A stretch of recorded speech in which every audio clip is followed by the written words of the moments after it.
So here I am in my Scion TC 2007.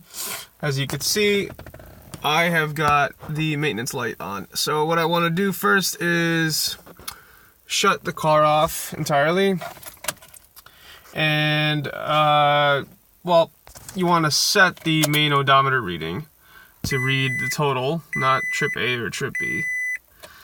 So I'm going to shut the key off, shut the auxiliary off. I'm going to hold the button here on the odometer, and I'm going to start the engine.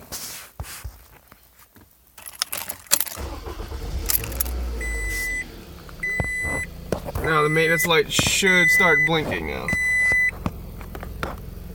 Yep. And then release the button. Okay. That's it.